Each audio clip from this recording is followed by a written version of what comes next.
아사히 신문 속보입니다.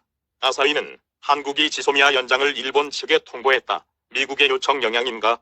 라는 제목으로 다음과 같이 보도했습니다.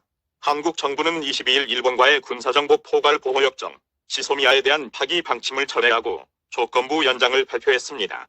지난해 10월 한국 대법원에 의한 징용 판결 이후에 악과 일로를 거듭해온 한일 관계는 국가안전보장 측면에서의 규멸로 막판 협상이 불가피하게 되었습니다. 지소미아는 북한의 핵미사일 개발 등을 염두에 두고 한일 양국이 민감한 군사 방위 정보를 직접 전달하는 규칙을 정하고 있습니다.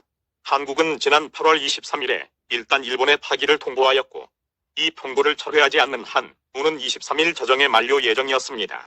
한국은 그동안 연장에 대하여 일본이 7월 이후 순차적으로 강화한 대한국 수출 규제의 재검토가 필요하다고 주장하고 있었습니다. 문재인도 지금까지 안보상 신뢰할 수 없다는 이유로 수출 제한 조치를 취한 일본과 군사 정보를 공유하는 것은 어렵다라고 말해왔습니다. 그렇지만 해지 직전의 연장 방침으로 전환한 이유는 무엇일까요? 한미 관계 전문가는 지소미아 협정이 한미일 안보 협력의 핵심이라고 평가한 미국의 강력한 요청에 영향을 받았을 가능성이 큰 것으로 보고 있습니다. 미국은 지난 14일 에스퍼 국방장관을 한국에 파견하여 문 씨와 정경두 국방장관과 차례로 회담을 가졌습니다.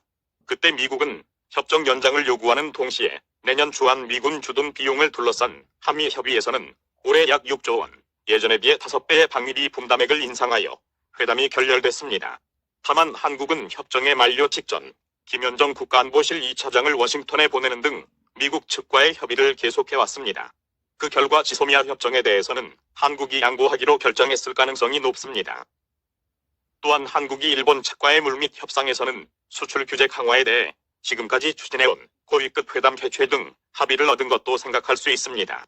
문 씨는 지난 방콕에서의 국제회의에서 아베 신조 총리와 10분간 대화하고 외교 당국 간의 협의를 계속해 나가기로 합의한 바 있습니다.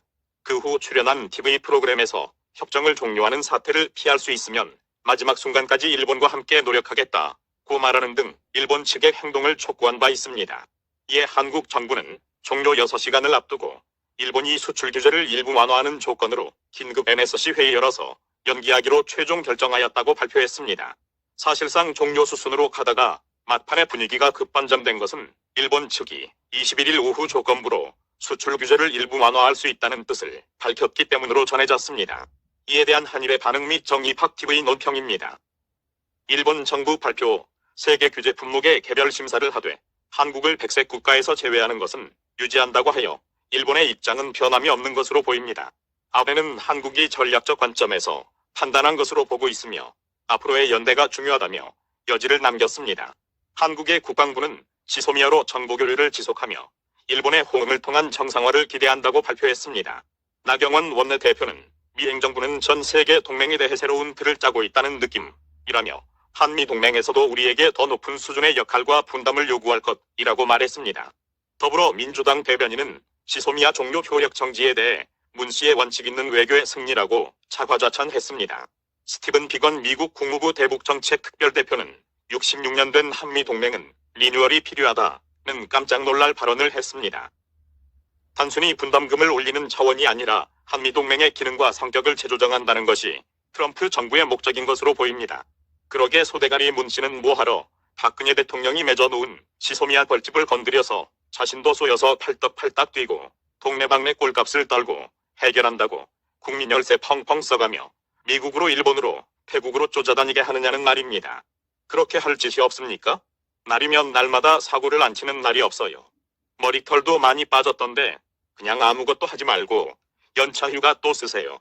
그리고 NSC 회의 끝나고 어느 정무수석이 살얼음판을 걷는 것 같았다 했다던데 여보시오. 5천만 국민들은 당신네들이 매일 사고를 치는 통에 하루하루가 숨이 먹히고 살얼음판 걷는 기분이요. 하루빨리 정권 내놓고 미군 LST 하나 빌려줄 테니 흥남으로 다시 북송 가는 것이 어떨까? 가서 김정은의 고사포에 맞아 뒤지든가 말든가.